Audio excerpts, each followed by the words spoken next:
Hello, my friends. Akiva here with Israel in 5, and today is the glorious and wonderful day of Jerusalem Day, the day that we commemorate and remember the reunification and the miraculous liberation of Jerusalem in 1967 in the Six-Day War. Now, you probably know that there's an incredible custom of putting prayers on notes in the cracks of the Western Wall. People have been doing this for a long, long time. People put their prayers in the cracks of the Western Wall to be heard and hopefully, of course, answered. And Meir Panim is giving you the opportunity to put your prayers in the Western Wall by going to israel5.org/donate, making a donation of any amount, writing in your prayer, and Meir Panim will lovingly deliver your prayer to the Western Wall to be heard and again, hopefully, answered. Go to israel5.org/donate again to make a donation of any amount, and your prayer will be personally delivered to the Western Wall. And your donation will be used to support all the incredible and essential services of Meir Panim throughout Israel to help the needy, to help the hungry, to help the homebound, to help Holocaust survivors and others in great need throughout the Jewish state. Thank you so much. Israel5.org/donate to make a donation of any kind, write in your prayer, and have your prayer be personally delivered to the Western Wall. Today is the glorious day of Jerusalem. And did you know? It seems like King David in the book of Psalms prophesies this very day, that this day will be the modern liberation of the ancient Jewish capital of Jerusalem. How do I see that? Where do I see that? Let's talk about it. Let's discover it. In the book of Psalms, we have 150 beautiful psalms, poems, prayers, love songs to God written by King David.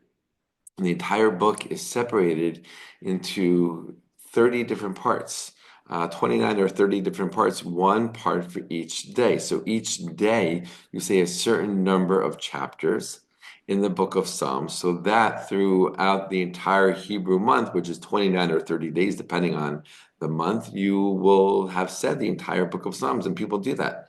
Many people have the custom to say the entire book of Psalms once a month, and they follow the pattern. On day one of the Hebrew month, you say these Psalms, and then day two, you say those Psalms, and it goes in order from the beginning all the way till the end.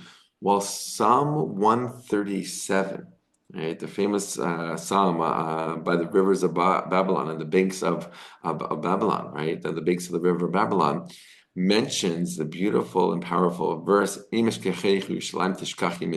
If I forget Jerusalem, let my right hand wither.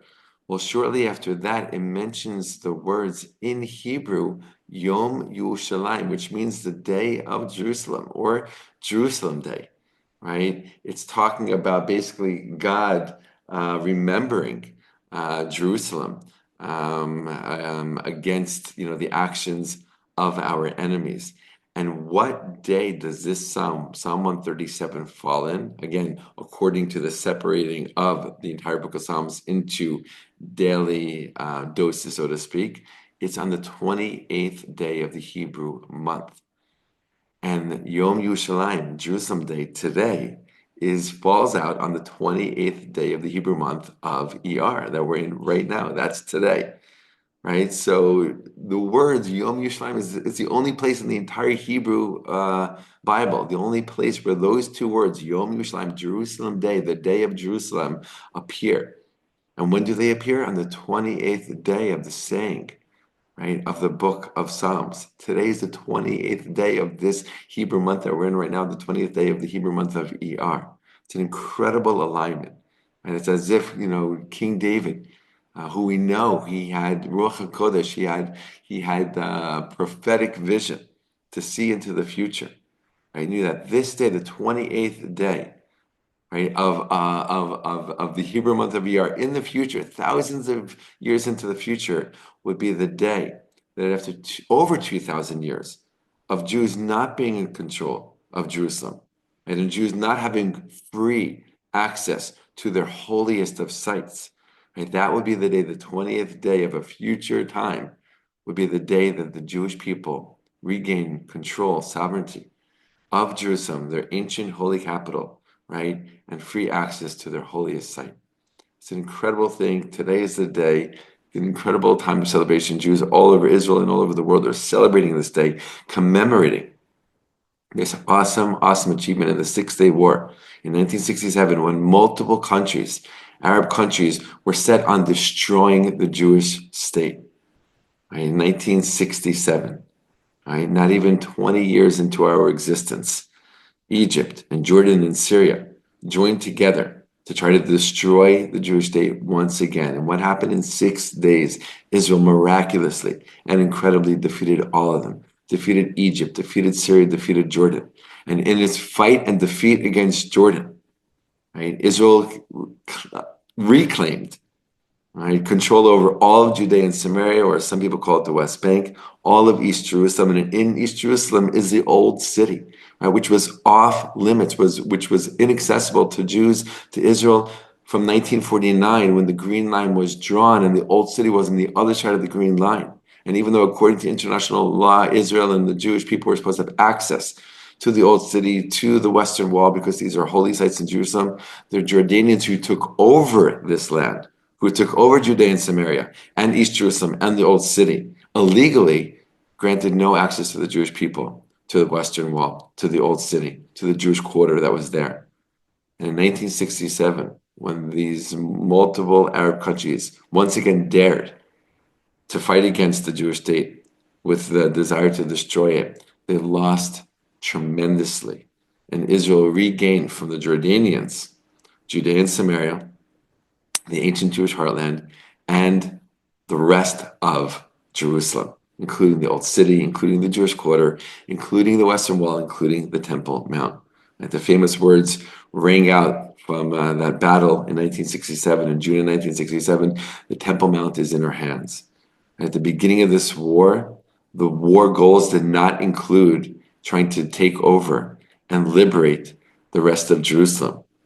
But as things unfolded very, very rapidly, Israel realized that this is a chance that they might not ever have again.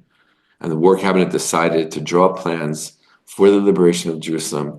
And Israeli soldiers went into the old city on foot, right, with no air assistance, because they did not want to destroy or damage any holy sites to any tradition.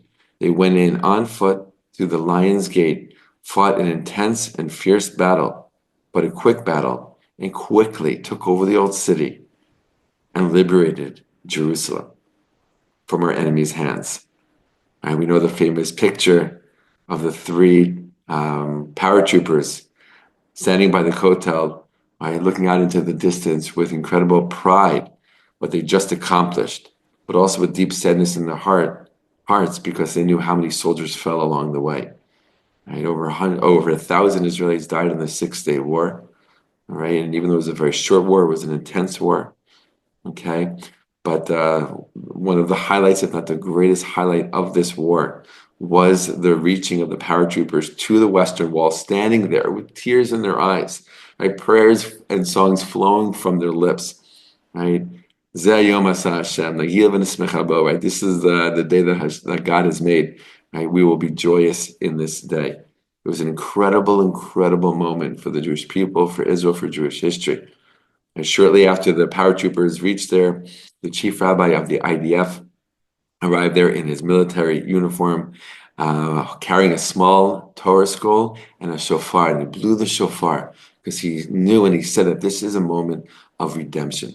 This is a moment of the Jewish people's redemption. We're returning to the holiest site of our people, of our tradition. It was an amazing, incredible day. And Jerusalem Day commemorates that, celebrates that, right, that the Jewish people have been reunited with their ancient holy city and their ancient Jewish capital. Wishing everyone a glorious and celebratory Jerusalem Day on this magnificent day. All the best, my friends, and be well.